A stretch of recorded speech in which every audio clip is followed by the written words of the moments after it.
स्वातंत्र्यामध्ये खितपत पडलेला आहे, लक्षात घ्या। आणि म्हणून खरं स्वातंत्र्य आम्हाला मिळालं का हे प्रकर्षाने अंतर्मुख होऊन विचार करण्याची वेळ आलेली आहे। मित्र, आज या चिवची तालुक्यामध्ये पट्टे लोकांना भेटले नाहीत।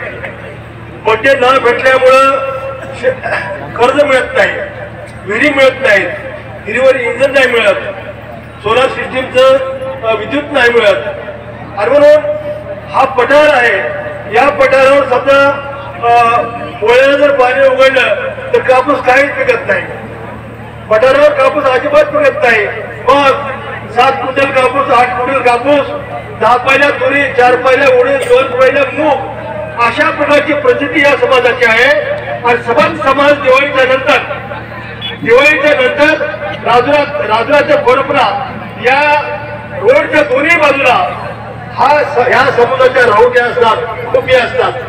आणि हा समाज सुगीला गेलेला असतो, समाज सुगीला गेला असतो। वावराच्या कडिण्याची खोपी असते, त्या खोपीमध्ये हे आमची माय बहीण लेकरू टाकते आणि पुढे कापूस वेचत जाते। आणि कोणती व्यवस्था आहे? खरं स्वातंत्र्य तुम्हाला भेटलं का? आणि कुटुंबात बघायला बसायचे फुगे गोचराचे, बाळासाहेब भ्रमाचे फोडणार किंवा विलायची वेशीमधले भंकतात पुतळे, तिथं माणूस कधी बनवणार? ही व्यवस्था देशामध्ये आहे। आणि म्हणून ही व्यवस्था कुठे नष्ट झाली पाहिजे। मित्र, हा इतिहास आपला दारिद्र्य काळाला हा इतिहास लहान नाही आहे। हा इतिहास बोलायचं किमान 1 तास पाहिजे।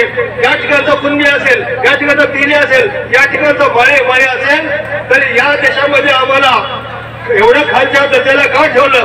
कष्टकरी समाजाला किंवा शेतकऱ्याला आत्महत्या करण्याची का पाळी आल्या हे तुम्हाला कळेल। पहिले मित्रांनो, या देशामध्ये शोषणवादी व्यवस्था आहे, या देशामध्ये शोषण करणारी एक शोषक समाज आहे। तो समाज हजारो वर्ष या देशातल्या टाळूवरची लोणी खात आहे, लक्षात घ्या, मड्यावरची लोणी खात आहे। आणि म्हणून आज गोतावळे साहेबांनी सांगितलं, कारण या ठिकाणी आर्याचं आक्रमण झालं, आर्याने आक्रमण केलं कारण आर्यासोबत काय आले? आर्यासोबत गायीचे कळपे घेऊन आले, ते सिंध प्रांतामध्ये त्याची वसाहत झाली। आणि मग हळूहळू ते भारतामध्ये पसरले। आर्य म्हणजे आजचे ब्राह्मण, सोडून काय सांगायचं, स्पष्ट सांगायला, आर्य म्हणजे दुसरे कोण नाही, ब्राह्मण। या देशामध्ये ब्राह्मणाची सत्ता या देशातल्या बहुजन समाजाला मारून झाली।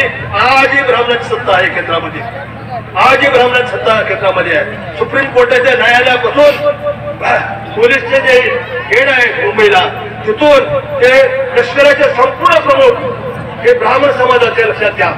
आणि म्हणून ईडी, CBI हे सर्व ब्राह्मण आहेत आणि सर्व व्यवस्था ही ब्राह्मण आहेत।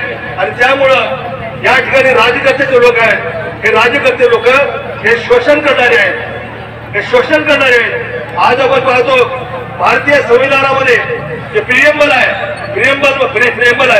प्रस्तावना आहे, त्याच्यामध्ये समाजवाद हे सर्व सांगितलं, धार्मिक स्वातंत्र्य एवढे मानवी विकासाला आवश्यक आहे, सर्व त्या मार्गदर्शक तत्वांमध्ये आहे। मात्र आज आपण पाहतो की जे डायरेक्टिव्ह प्रिन्सिपल्स आहेत, आणि directive principles should be change into right, fundamental rights, हे देशामध्ये आपल्या घडलं नाही मित्रांनो। हे मुद्दाम झाकून ठेवलेलं आहे। फक्त घटनेमध्ये जे काही लिहिलेलं आहे त्याच्याप्रमाणे जर इम्प्लिमेंटेशन झालं तर इथं या देशामध्ये गरिबी कोणीच राहणार नाही। आज तुम्हाला सांगतो, जगातले जे 10 लोक जे आहेत श्रीमंत लोक, त्याच्यामध्ये भारताचे 4-5 लोक श्रीमंत आहेत, लक्षात घ्या। त्याच्यामध्ये जागतिक श्रीमंतामध्ये आपले लोक आहेत। आणि या मागच्या या सरकारने जे अंबानी अदानी आहेत त्यांना लाखो कोटी रुपयाचं कर्ज माफ केलं, मात्र शेतकऱ्याचं माफ होत नाही। त्याला किती बेकार या ठिकाणी पडलेले आहेत। आणि म्हणून लाखो या ठिकाणी सुशिक्षित बेकार सायन्स आणि टेक्नॉलॉजीच्या डिग्री घेऊन फिरत आहेत, त्याच्यावर कोणी पाहत नाही। आणि म्हणून राजकारण काय? राजकारण